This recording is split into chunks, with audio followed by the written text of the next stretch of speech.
नमस्कार साथियों, जय हिंद। आप सभी का एक बार फिर से स्टडी विद हरी चैनल की इस नई वीडियो में स्वागत है। आज की इस वीडियो में मैं आप सभी को बताने वाला हूं कि किस प्रकार से Indo Taiwan border police force के एक बार फिर से नई भर्ती के लिए फॉर्म खुल चुके हैं और recruitment for the post of यहां पे आप देख सकते हैं हेड कांस्टेबल और साथ ही कांस्टेबल के मोटर मैकेनिक के पदों पर यह फॉर्म खुल रखे हैं। कुल 51 पोस्ट पर यह फॉर्म ऑल इंडिया में खुल रखे हैं। आप किसी भी स्टेट से हैं, आप इसके लिए आवेदन कर सकते हैं। आवेदन की जो तिथि रखी गई है वो आपकी 24 दिसंबर 2024 से स्टार्ट इसके लिए फॉर्म भरने हो चुके हैं और इसकी क्लोजिंग डेट जो फॉर्म भरने की अंतिम तिथि होगी वो 22 जनवरी 2025 तक रहेगी। आप यहाँ पर ये डेट अपनी स्क्रीन पर देख सकते हैं। ये ऑफिशियल इसका नोटिफिकेशन है। आप इसके जैसे ही नीचे की तरफ बढ़ते हैं तो यहाँ पर आप देख पा रहे होंगे कि किस प्रकार से यहाँ पर पोस्ट का भी दे रखा है। यहाँ पर अगर आप हेड कांस्टेबल मोटर मैकेनिक के लिए आवेदन करते हैं तो आप देख सकते हैं ऑल इंडिया में इसकी 7 पोस्टें खुल रखी है और जिसमें यूआर जनरल के लिए 2 पोस्ट, एसटी के लिए 3 पोस्टें, यहाँ पर एससी के लिए कोई भी पोस्ट नहीं है और साथ ही ओबीसी के लिए 1 पोस्ट, ईडब्ल्यूएस के लिए 1 पोस्ट और साथ ही टोटल मिलाकर 7 पोस्टें यहाँ पर खुल रखी है। अगर आप कांस्टेबल के लिए आवेदन करना चाहते हैं तो इसके लिए मोटर मैकेनिक के 44 पदों पर यहाँ पर फॉर्म खुल रखे हैं, जिसमें से 17 पद यूआर जनरल के लिए है, 7 पद एससी कैटेगरी के लिए, 7 पद एसटी कैटेगरी के लिए, ओबीसी के लिए 7 पद और ईडब्ल्यूएस वालों के लिए 6 पद है। टोटल मिला के 44 पद, 44 साथ 51 पद दोनों को मिलाकर यहाँ पर हो रहे हैं और 51 पदों पर ऑल इंडिया के बीच यह भर्ती खुली हुई है। अब इसकी सैलरी की तरफ के लिए थोड़ा नज़र डालते हैं। जैसे कि आप यहाँ पर देख रहे होंगे पे स्केल एंड अदर अलाउंसेस यहाँ पर पूरे बताए गए हैं। जैसे कि आप हेड कांस्टेबल मोटर मैकेनिक का यहाँ पर लेवल 4 की सैलरी यहाँ पर मिलने वाली है, जो कि 25,500 से 81,100 के बीच रहने वाली है। साथ ही कांस्टेबल मोटर मैकेनिक में अगर आप कांस्टेबल है तो लेवल 3 की आपको यहाँ पर पे मैट्रिक्स सैलरी मिलने वाली है, जहाँ पर कि 21,700 से और 69,100 के बीच आपको सैलरी मिलेगी। चलिए यहाँ पर आगे इस नोटिफिकेशन में इसकी एलिजिबिलिटी के बारे में देखते हैं। तो जैसे कि आप यहाँ पर आ चुके हैं एज लिमिट के बारे में और एजुकेशन क्वालिफिकेशन के बारे में बताया गया है एलिजिबिलिटी कंडीशंस में। तो आप देख पा रहे होंगे सबसे पहले post head constable motor mechanic वालों के लिए जो आयु सीमा रखी गई है वो तय की गई आयु सीमा 18 वर्ष से 25 वर्ष के बीच है। और साथ ही एजुकेशन अगर क्वालिफिकेशन की बात की करें तो यहाँ पर आपकी 10+2 यहाँ पर मिनिमम आपका जो 12वीं पास आपको होना अनिवार्य है, इंटर लेवल। और साथ ही आपके पास certificate in motor mechanic from recognised institute of industrial training institute, यानी कि आपके पास मोटर मैकेनिक से आपका आईटीआई किया हुआ होना चाहिए 2 साल का और साथ ही आपके पास विद 3 इयर्स प्रैक्टिकल एक्सपीरियंस आपके पास होना चाहिए in the trade in A reputed workshop और 3 year diploma in automobile engineering. या तो आपके पास पॉलीटेक्निक होना चाहिए, डिप्लोमा होना चाहिए ऑटोमोबाइल से किया हुआ, और या तो आपके पास आईटीआई के साथ साथ आपके 3 साल का प्रैक्टिकल एक्सपीरियंस होना चाहिए किसी भी रेप्यूटेड वर्कशॉप का, यानी कि किसी भी बड़ी कंपनी का। यहाँ पर आप देख सकते हैं 3 साल का एक्सपीरियंस हेड कांस्टेबल के लिए मांगा गया है। वहीं पर आप यहाँ पर कांस्टेबल का भी देख सकते हैं 18 से 25 वर्ष तक की आयु सीमा रखी गई है।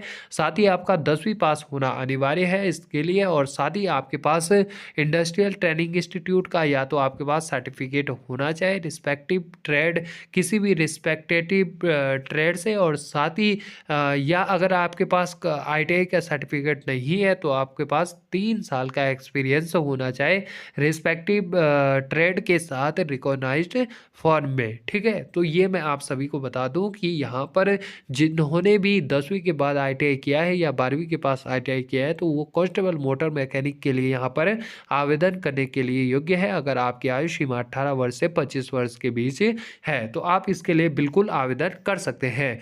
चलिए यहाँ पर इसकी एज की कट ऑफ डेट आप देख सकते हैं, यहाँ पर 22 जनवरी 2025 रखी गई है।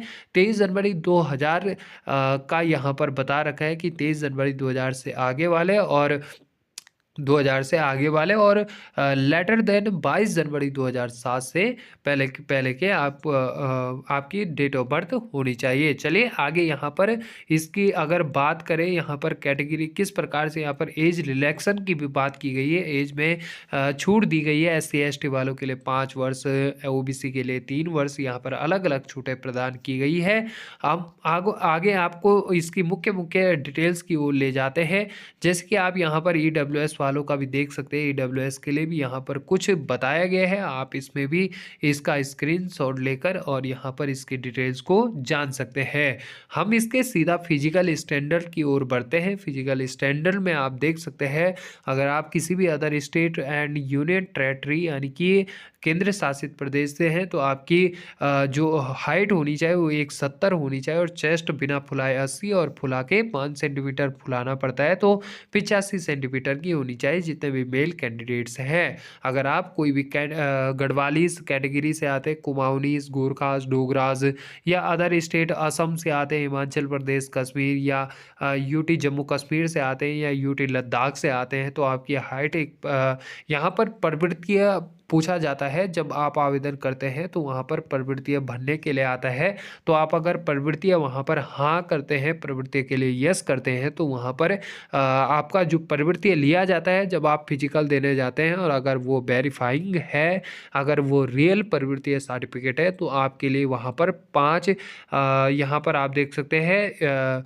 सीधा सीधा 170 से 165 की यहाँ पर हाइट है, और चेस्ट में यहाँ पर 80 से 78 किया गया है, और बिना फुलाए 78 और फुला के 83 होनी चाहिए, यहाँ पर साफ साफ दिया गया है। साथ ही अगर आप नॉर्थ ईस्टर्न स्टेट से आते हैं, अरुणाचल प्रदेश, मणिपुर, मेघालय, यानी कि सेवन सिस्टर किसी भी ऐसे स्टेट से आते हैं 7 सिस्टर, तो आपकी 162 हाइट होगी, 162.5 से, और 77 यहाँ पर आपकी चेस्ट मांगी गई है, और फुला के आपकी 82 चेस्ट होनी चाहिए। बाकी ऑल कैंडिडेट्स बिलोंग, अगर आप ट्रेवन ST कैटेगरी से आते हैं या SC कैटेगरी से, तो यहाँ पर आप देख सकते हैं 61, 76 और फुलाकर 81 होना चाहिए। बाकी यहाँ पर अगर यहाँ पर ST other than north eastern state, यानी कि अलग अलग यहाँ पर कैटेगरीज में बांटा गया है, हाइट को भी और चेस्ट को भी। अगर हम वेट की बात करें तो वेट आप देख सकते हैं यहाँ पर किस प्रकार से वेट के बारे में भी यहाँ पर बताया गया है। यह आप इसका स्क्रीनशॉट भी ले सकते हैं, और यहाँ पर इसके बाद आपका फिजिकल होने के बाद आपका जो भी रिटर्न एग्जाम होगा पहले, फिर फिजिकल होगा, फिर इसके बाद मेडिकल स्टैंडर्ड, यहाँ पर मेडिकल भी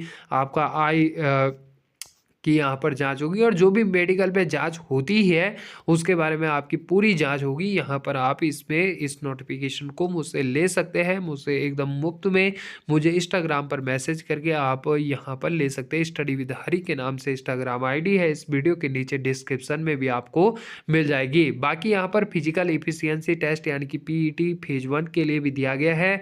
यहाँ पर 1600 मीटर की यहाँ पर रेस होगी, जिसमें 7 मिनट 30 सेकेंड का समय दिया गया है। लॉन्ग जंप आपको 11 फीट मारना है, और साथ ही हाइट का यहाँ पर दे रखा है 3.5 फीट आपकी हाइट मांगी गई है, आप देख सकते हैं। बाकी इसका स्क्रीनशॉट भी आप ले सकते हैं। PST में यहाँ पर बताया गया है कि अगर जो भी PET क्वालिफाई कैंडिडेट होगा वो इसके लिए उसके बाद हाइट, चेस्ट और अदर वेट मेजरमेंट के लिए उसको बुलाया जाएगा। यहाँ पर उसके बाद डॉक्यूमेंट वेरिफिकेशन होकर आपकी ट्रेनिंग के लिए आपको ज्वाइनिंग दी जाएगी।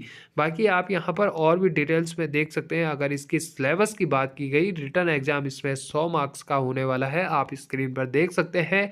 हम इसी वीडियो में यहाँ पर पूरी डिटेल्स में आपको बता रहे हैं, आप देख सकते हैं।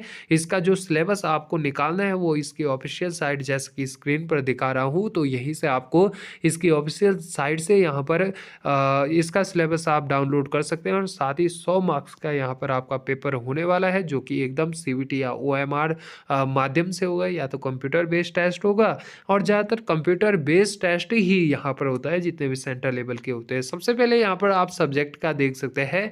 आपके पास जनरल नॉलेज से जो जनरल नॉलेज से आपके पास 10 क्वेश्चन आने वाले हैं जो 10 मार्क्स के ही होंगे, और मैथमेटिक्स के आपके पास 10 क्वेश्चन 10 मार्क्स के ही आएंगे।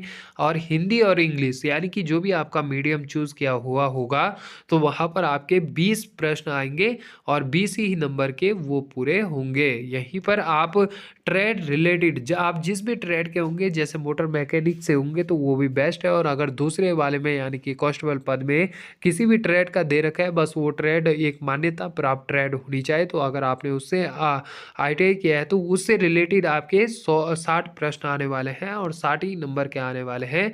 तो यहाँ पर आप इसके बारे में भी देख सकते हैं।